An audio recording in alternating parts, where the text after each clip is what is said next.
the news broke Friday morning that Don Lemon, my former CNN colleague, an independent journalist like I am now, was arrested in Los Angeles as he was preparing to do a Grammys red carpet show, I believe.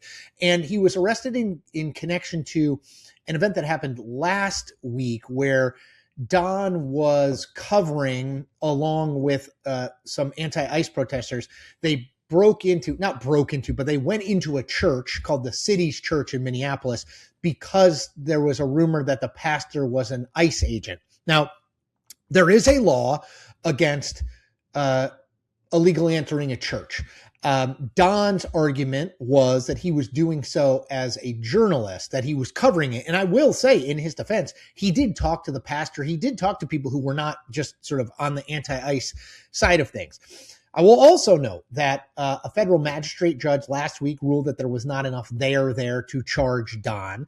And reporting from MS Now, my former Washington Post colleague, Carol Leonnig, who's at MS Now, that prosecutors in both Minnesota and California declined to bring the case because they didn't think there was enough evidence. Okay, where does this get us?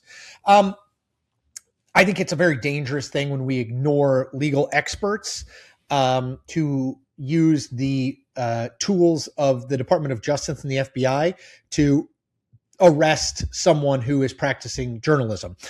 I think Don is on the edge of, there's activists in politics, there's journalists, and then there's sort of activist journalists. That's sort of a new thing that now exists. Don is clearly in that space. He is not a pure capital J journalist. I also don't think he is a pure capital A activist. So I'm not exactly how should we define that. And I think that does make for more gray area. At the same time, it seems to me that the biggest lesson that we need to take here is, if legal experts who have looked into this say there's no there, I think it's really dangerous that the President of the United States and his Department of Justice says, well, we're doing it anyway.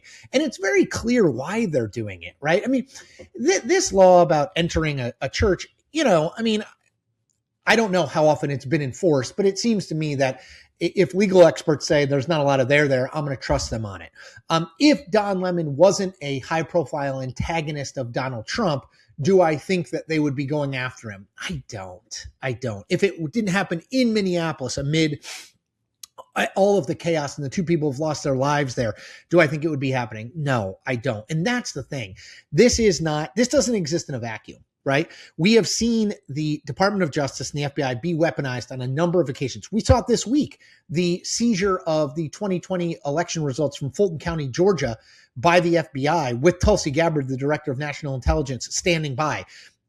If we have that going on, and we have the attempted prosecutions of James Comey, the former FBI director, and Letitia James, the New York State Attorney General, both of whom are sworn Donald Trump believes them to be his political enemy.